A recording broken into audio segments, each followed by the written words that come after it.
तो पहली वीडियो में हमने डिटेल से जाना और बात करी कि अस्थमा क्या होता है।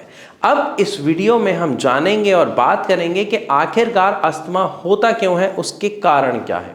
देखिए, जब भी हमें सर्दी होती है, खांसी होती है, जुकाम होता है, तो एक नॉर्मल समस्या है जो सीजन के बदलने पर देखने को मिलती है। लेकिन अगर किसी व्यक्ति को ये समस्या बार बार हो रही है, जैसे खासकर हमें बच्चों में देखने को मिलता है कि उन्हें सर्दी खांसी जुकाम अक्सर होते रहते हैं, क्योंकि वो इतना केयर नहीं करते हैं, कपड़े प्रॉपर नहीं पहनते हैं, बिना चप्पल वगैरह के कई बार घूम रहे होते हैं, तो उन्हें ठंड लग जाती है। तो अगर ये समस्या बार बार बनी रहती है, इवन दवाई लेने पर भी थोड़े समय के लिए ठीक होती है, जैसे ही दवाई बंद करते हैं उसके 10, 12, 15 दिन बाद ये दोबारा अगर हो जाती है, तो ये समस्या लगातार होने की वजह से कुछ सालों में बच्चे के शरीर में घर कर जाती है और अस्थमा का रूप ले लेती है।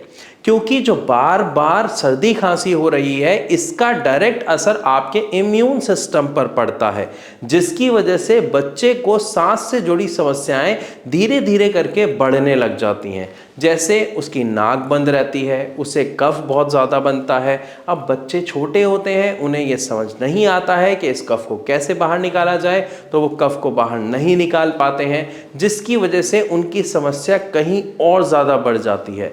हम कोशिश करते हैं उन्हें गर्म चीज़ें देने की, उन्हें भाप देने की, लेकिन उससे ज़्यादा असर ना होने की वजह से हमें उन्हें दवाई देनी पड़ती है और बच्चे दवा पर निर्भर हो जाते हैं।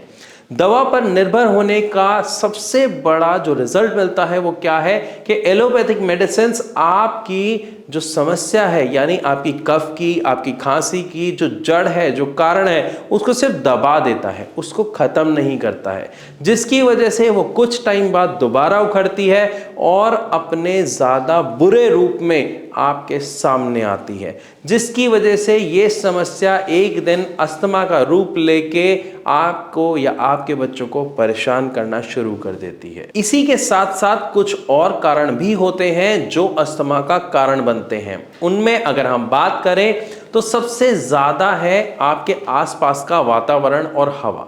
जी हाँ, अगर हवा काफ़ी गंदी है, यानी अगर उसमें धूल मिट्टी के कण ज़्यादा है, पॉल्यूशन बढ़ा हुआ रहता है, जैसे आजकल पूरे देश की ये समस्या है। इसी के साथ साथ अगर आप किसी ऐसी जगह काम करते हैं, जैसे किसी केमिकल फैक्ट्री में या किसी ऐसी फैक्ट्री में जहाँ पर पेंट वगैरह का काम ज़्यादा हो रहा है, तो कोई भी केमिकल का कण, कोई भी धूल का कण, किसी भी पॉलन का कण, यानी अगर आप खेतों वगैरह में काम कर रहे हैं तो वो जो फसल कटती है वो वाला कोई कण चला जाता है, फूलों में से जो पॉलन निकलते हैं वो चला जाता है, तो इसकी वजह से भी अस्थमा की समस्या हमें देखने को मिलती है। इसके अलावा एक और कारण है जो मुख्य रूप से अस्थमा का रूप ले लेता है, वो है पैसिव स्मोकिंग। जी हाँ, हो सकता है आप सिगरेट नहीं पीते हैं, बीड़ी नहीं पीते हैं, लेकिन आपके घर में कोई इसका सेवन करता है, तो नियमित रूप से वो धुआं नाक के द्वारा जब आपके शरीर में जाता है, तो धीरे धीरे कुछ सालों में वो आपको अस्थमा का रोगी बना सकता है। लेकिन इन तमाम कारणों के कारण भी अगर हम बात करते हैं कि क्या दिल्ली में, मुंबई में या कहीं पर भी रहने वाले सभी लोगों को अस्थमा है,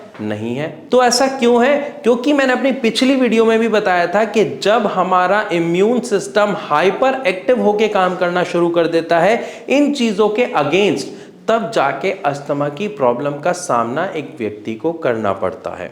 तो असल में दिक्कत किसकी हुई? हमारे इम्यून सिस्टम की। तो अगर हमारा इम्यून सिस्टम खराब हो जाता है, या ये कह ले कि वो हाइपर एक्टिव हो जाता है, तो हमें अस्थमा की समस्या देखने को मिलती है। और कुछ ये ट्रिगर पॉइंट्स थे जो मैंने आपको बताए, जिसकी वजह से हमें अस्थमा ट्रिगर होता हुआ या बढ़ता हुआ दिखाई देता है। लेकिन फिर भी अगर आपके मन में अभी कोई और सवाल है अस्थमा से जुड़ा, तो आप कमेंट के माध्यम से मुझसे पूछ सकते हैं, या फिर नीचे दिए गए नंबर पर डायरेक्ट फोन करके आप भारत होम्योपैथी के डॉक्टर्स की टीम से बात कर सकते हैं।